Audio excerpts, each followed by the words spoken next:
Time Paws by Julia Huny. Copyright 2019. Originally published January 4th, 2020 in the anthology space opera libretti, modern comedic space opera with arias. Edited by Jennifer Lee and Rossman and Brian McNett. All rights reserved. All lyrics are from Gilbert and Sullivan's operettas, which are in the public domain.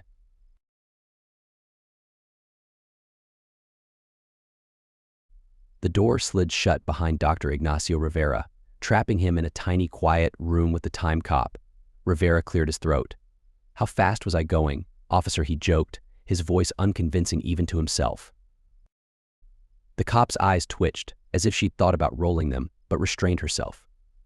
She gazed at Rivera, her deep blue eyes disconcerting in her warm, brown face.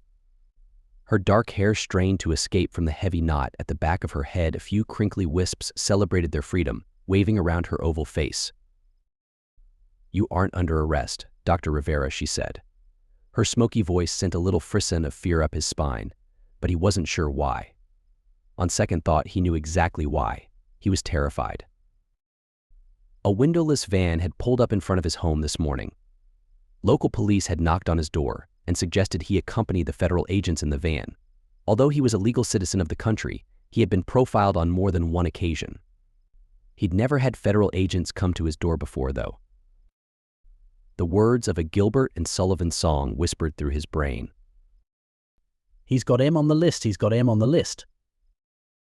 And they'll none of 'em be missed, they'll none of 'em be missed." He'd blustered about a lawyer. The agents had invited him to call his legal counsel, but of course he didn't have one. The only lawyer he knew was his brother-in-law, Barry, an unsuccessful divorce attorney. Barry had worked on 7 divorces, with 5 of the clients he'd represented deciding that staying with their spouse was better than working with Barry. He'd peered through the windshield as the cargo van had driven through the gray, sterile city, the ever-present smog laying low and thick over the buildings. They passed through the dry landscape and down into a parking garage. They'd alighted and taken an elevator down an unknown number of floors. He had no phone, no lawyer, and no idea where he was. "If I'm not under arrest, why was my phone taken away? And where am I?"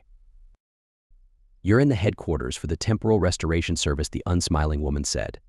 She pointed to the badge on her shoulder, a hexagon with a stylized TRS-9 embroidered in red. He'd noticed it when she met the elevator. "That doesn't tell me anything," he growled, his fear slowly edging towards anger. "Who are you, and what the hell is the Temporal Restoration Service?" "My name is Lucynthia Chodawar. The TRS has need of your unique knowledge." Officer Chodawar pulled a chair away from the metal table bolted to the floor. A chain attached the chair to the table, ensuring it didn't stray from the room. Or maybe it ensured he didn't try any wrestling moves on the officer. "Please, have a seat." Rivera pulled the chair as far from the table as it would go, the chain rattling. He removed his wrinkled tweed jacket, hung it over the back of the chair, and finally sat, hoping he appeared cool and casual. He shoved his shaking hands into his pockets. Officer Chodawar straightened her uniform shirt and sat across from him. "The TRS corrects temporal anomalies. We recruit experts to assist us in our fieldwork.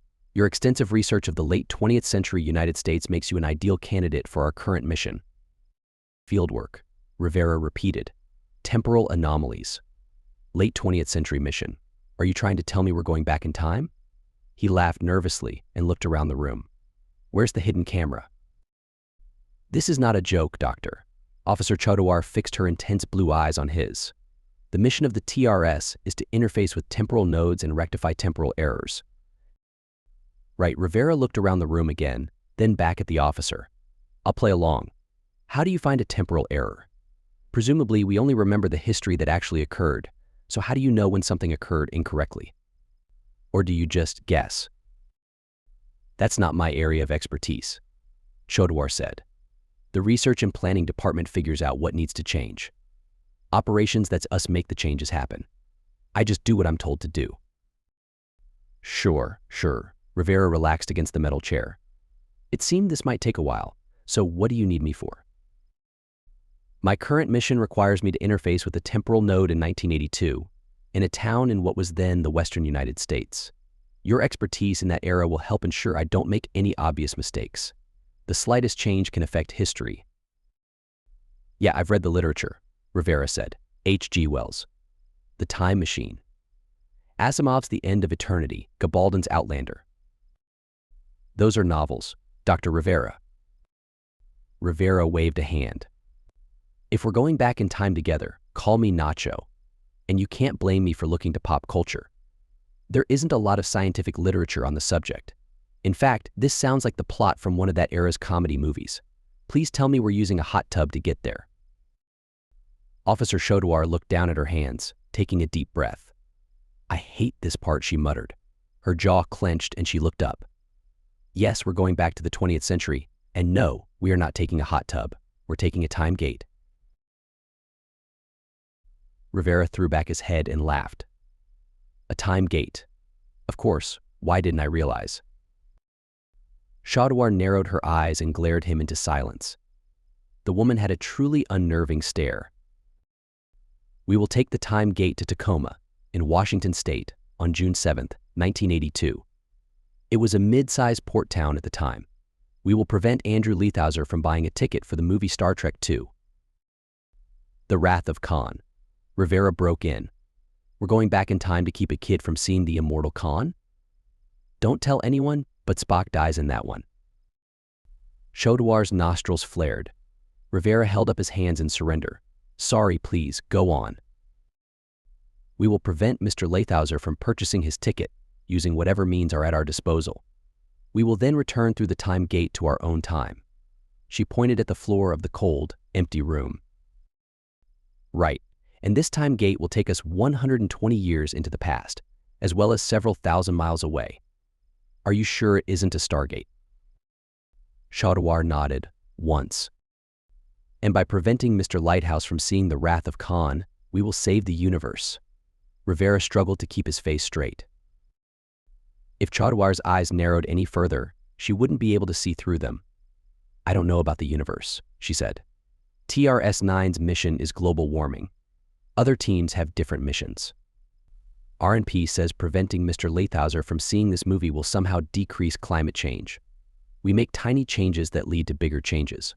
Most of the time, we don't see any connection and may see no results from our work, but R&P assures us it's working. And the target's name is Leithauser. Excellent, Rivera said, jumping up from his chair. Let's go. Chodouar rubbed her temples, then slowly got to her feet. You might want to hold on to your jacket. Rivera picked up his coat and slid his arms back into the sleeves, turning toward the door. But Chodouar walked to the other side of the room. She opened a small hidden panel and flicked a switch. With a loud grinding, the wall opposite the door split down the middle and slowly retracted to either side. The false wall revealed another room. Between the two rooms, where the wall used to be, stood a 10-foot-tall bronze ring. The center was empty, and the ring was segmented, each 12-inch wide piece inscribed with a strange symbol. Some looked familiar, almost like letters. The Stargate. Rivera crowed.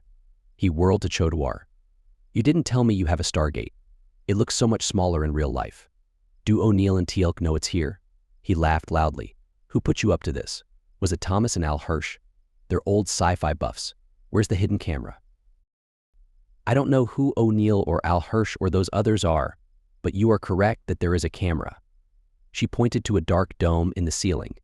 I can assure you, however, that only TRS agents know it's here. And it's a time gate, not a Stargate. Why would you want to go to a star?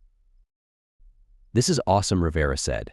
He slapped her on the shoulder, almost toppling her. You've been great, but you can cut the act now.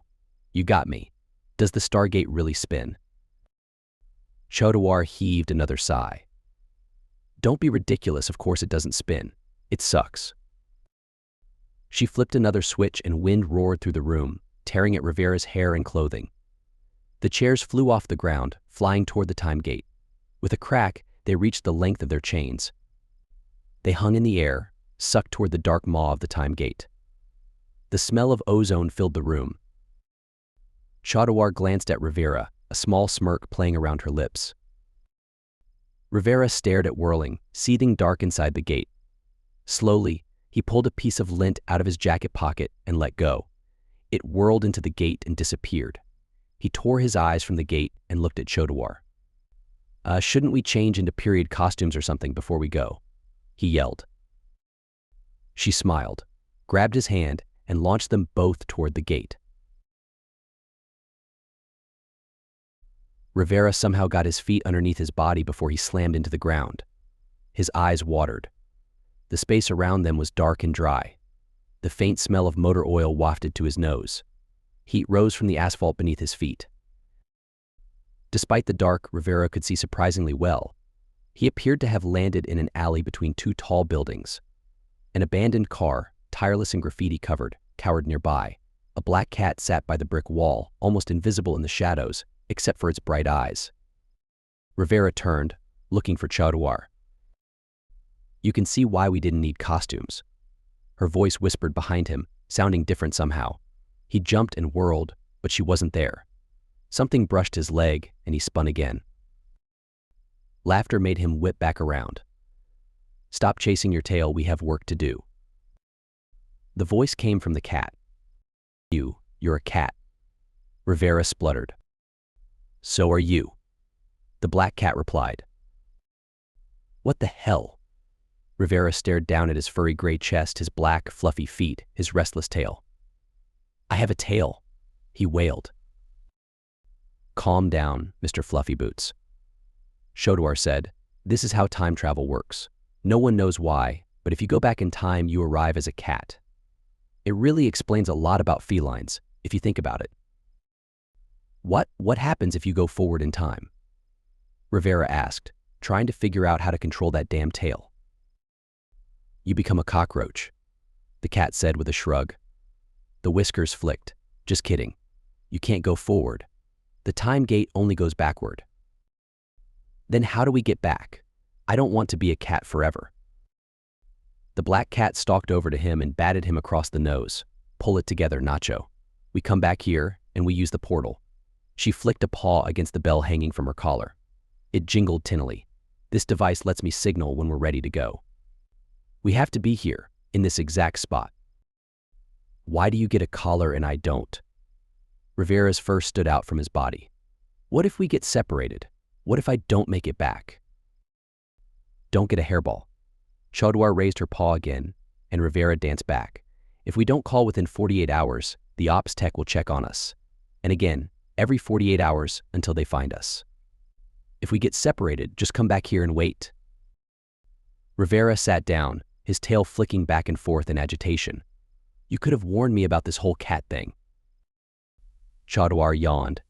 "It's more fun this way. You wouldn't have believed me anyway."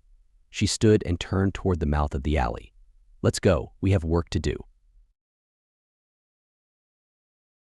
They emerged from the alley, a faint glow from what must be the west still illuminating the edge of the sky. The full moon shone, lighting the streets almost as bright as day. Chodawar the cat stuck to the deep shadows between buildings, racing across the open spaces as quickly as possible. Her black fur rippled in the moonlight as they ran. They stopped in a deep doorway, slinking to the back of the space. "What time is this movie?" "It seems pretty late." Rivera rubbed his nose. Running on 4 legs was easy as long as he didn't think about it. He'd learned that the hard way.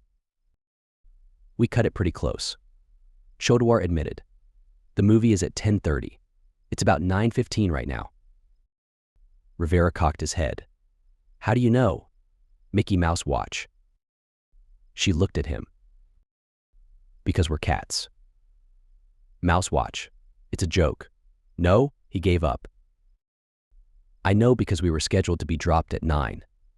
The ops technician is prompt. Sunset was at 6 after 9. She jerked her head toward the fading glow. "The theater is just around the corner. We need to keep moving." With cat-like tread, upon our prey we steal. In silence dread, our cautious way we feel. "What?" Chodawar asked, glancing back at him. "Nothing," Rivera answered, scrambling to catch up.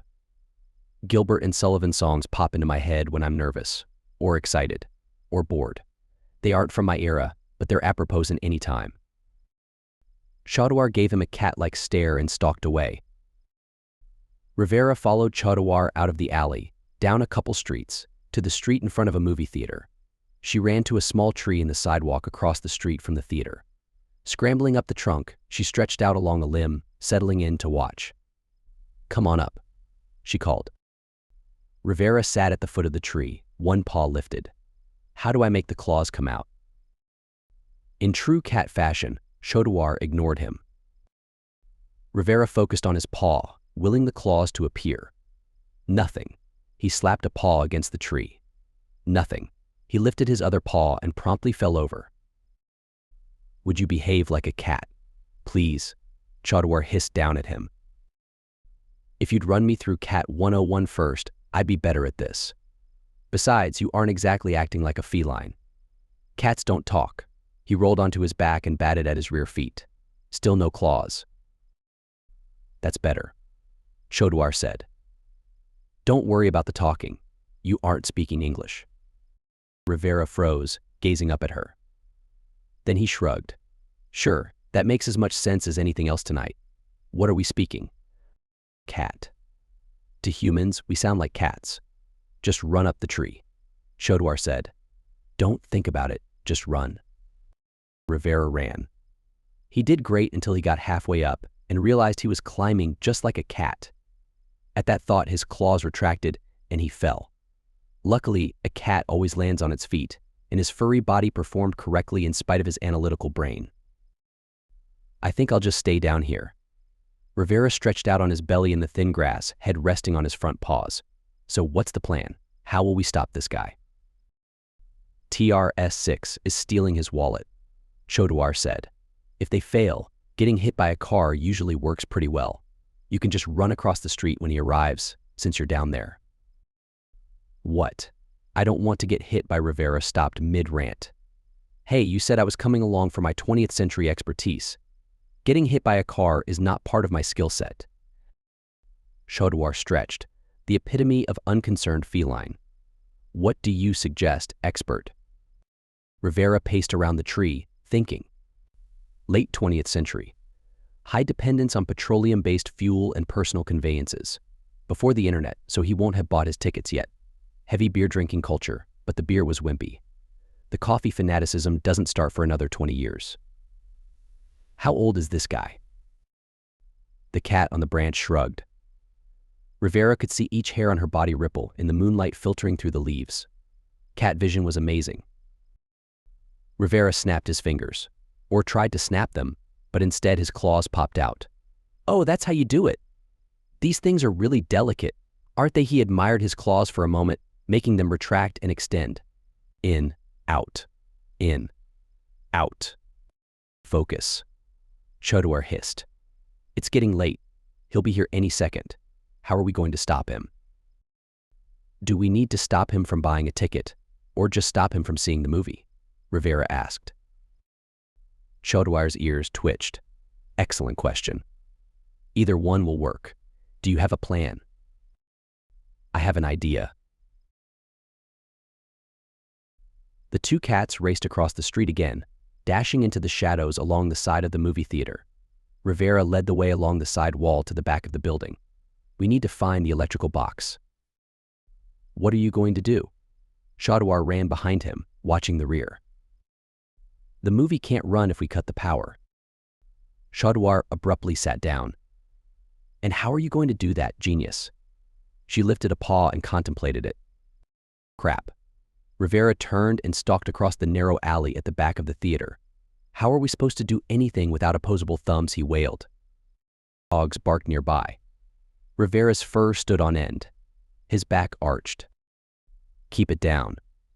That kind of caterwauling can bring in a pack of dogs, and you don't want that." Chaudhary hissed, leaping up onto a dumpster. "Get up here, just in case." Rivera leaped. His front paws landed securely on top, but his rear claws scrabbled at the metal side. Chaudhary stalked away to the far side of the dumpster, sat down, and started licking a paw. With a heroic effort, Rivera got his rear paws up onto the edge and pushed himself forward onto his belly. He took a second look at Chaudhary. "Are you licking your fur?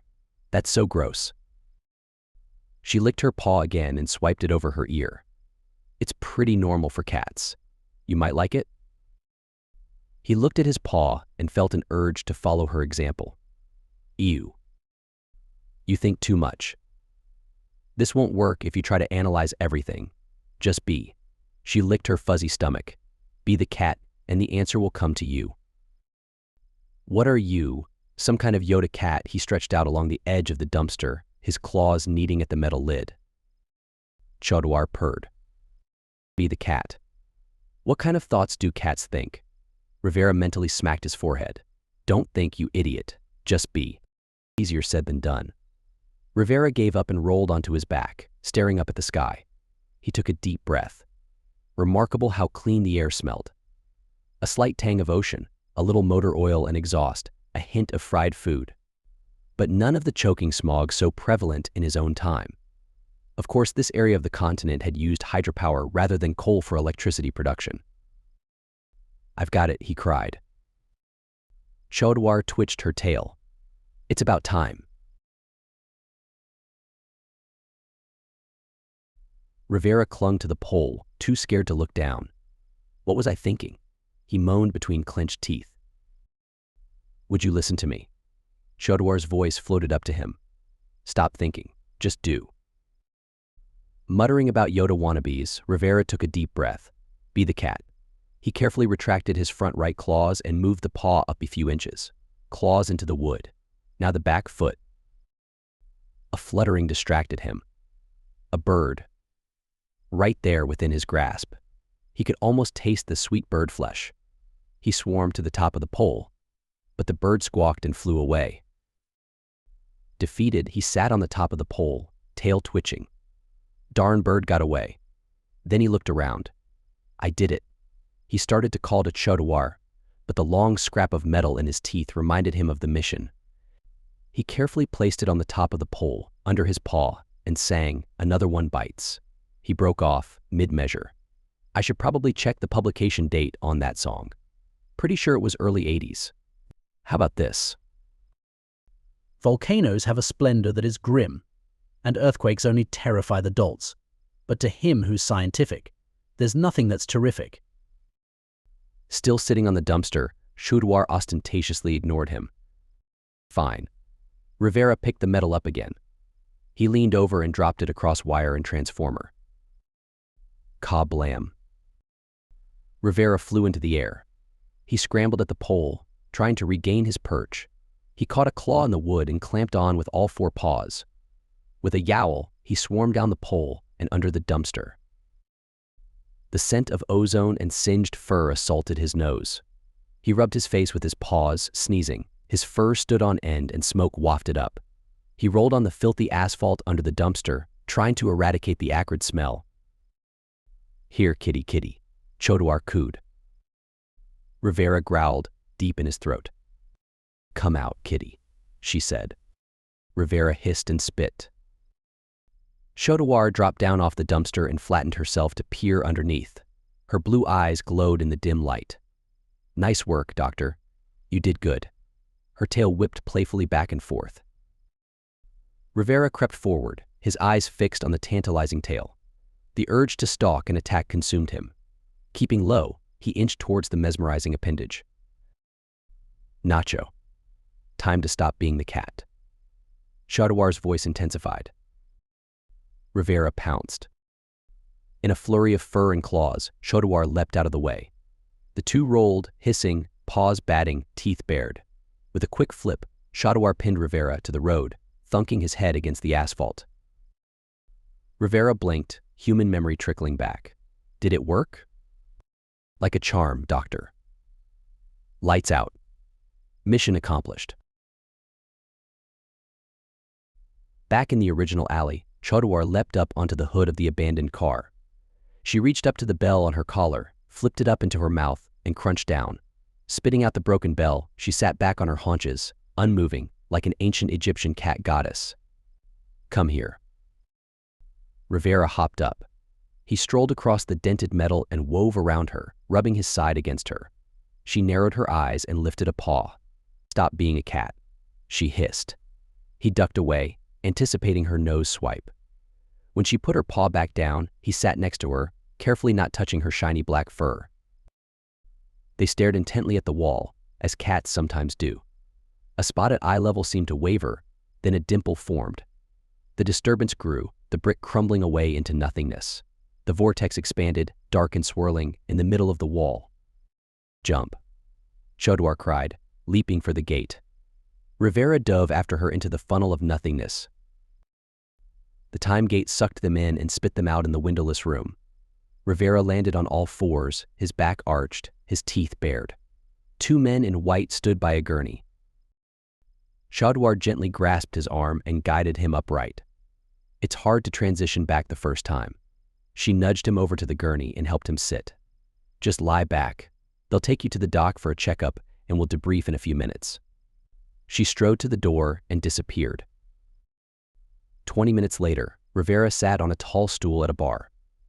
Chaudhary slid onto the stool to his left. "How are you feeling?" He looked up, raising a hand. "I keep feeling this urge to lick my paw." Chaudhary nodded. "That's pretty normal. You just need to human up." "I need to human up?" he repeated. "How do I do that?" She smiled. "That's why we're here." She waved a hand around the room. It looked like a squadron bar from a 20th century military movie. Neon lights, pool table, dinged-up tables. A row of translucent silicone beer mugs personalized with odd nicknames hung above the bar. A poster-sized plaque on the wall matched the TRS-9 patch on Chaudhary's shoulder. It hung between a dozen similar plaques. Chaudhary rang the bell above the bar, and a uniformed man came out of the back. "Welcome back, Major Chaudhary." He carried a steaming plate of some kind of fried food. Placing the plate in front of Chaudhary, he pulled down 2 mugs and filled them from the tap behind the bar. Beer and jalapeno poppers. Chaudhary told Rivera, "Fastest way to rehumanize a time traveler. Cats can't stand either." She hoisted her mug, which bore the name Midnight. "Sante." "Salud," Rivera replied, lifting his own blank mug. They devoured the poppers. Rivera almost burned the roof of his mouth, but the beer cut the heat perfectly. By the time they'd finished, he had lost the urge to twitch his non-existent tail. "Now to business." Chaudhary swung her stool around to face him. "You passed with flying colors. Would you like to join TRS-9? "What?" Rivera choked on his last gulp of beer. She pounded him on the back. "This was a test of sorts," she admitted. "The commander heard about you, reviewed your record, and invited you here for the entrance exam. You passed, and we'd like to offer you a job." "Are you saying this whole thing was a setup?" Rivera slammed his empty mug back onto the bar. The soft silicone made a disappointing lack of noise, so Rivera slapped his hand down. "Does Andrew, whatever his name is, even exist?" She held up her hands. "Yes, of course he exists. Even our tests are active missions. You can't mess around with time. We wouldn't risk going back if there weren't a real necessary mission. But it was identified as a minor mission with minimal possible collateral reactions. Perfect to test a new operative." Rivera rubbed his face. "Can I think about it?" "Of course," she replied. "Sleep on it. The official offer will arrive in your email tomorrow, but as the mission leader, I get to make the unofficial offer. You did great, and you'd be a real asset to the Clouder." She held up a hand, forestalling his question. "A group of cats is a Clouder." A half-dozen time travelers arrived, slinking in around the edges of the room. Their uniform patches marked them as TRS-6. "Another round," Chaudhary called, ringing the bell. A tall, thin man with olive skin sat on the empty stool to her left. "How'd it go, Moran? Did you steal Leithauser's wallet?" Moran wiggled his nose, like a cat twitching its whiskers. "Good thing you were running the backup mission. We didn't have a chance. Pack of dogs chased us.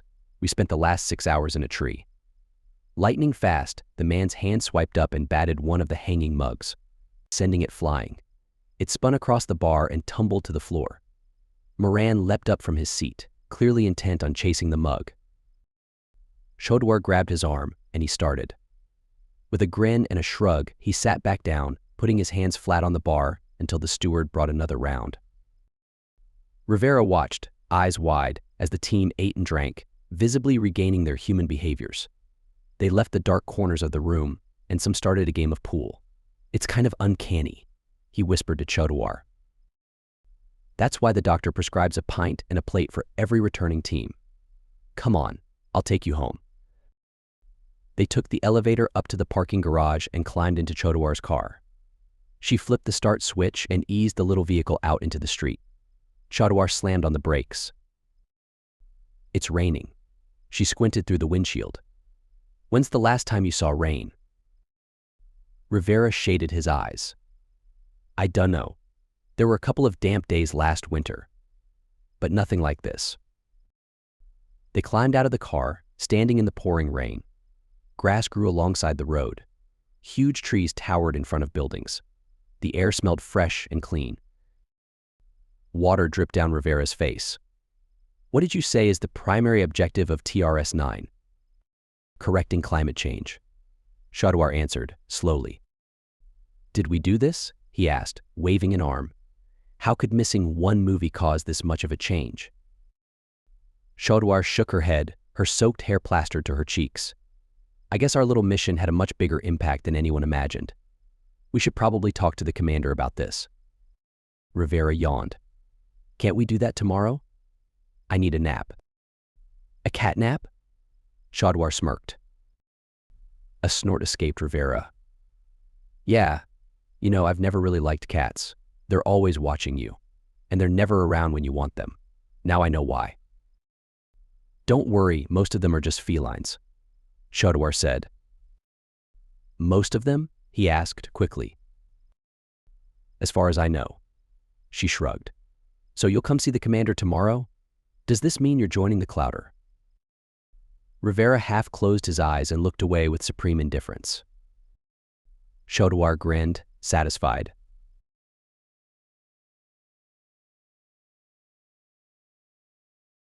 If you enjoyed this story, check out the other audiobooks on this channel. You can find more science fiction with heart and humor on my website, juliahuni.com. Thanks for listening. If you can like, subscribe and/or share with your friends, that would be amazing.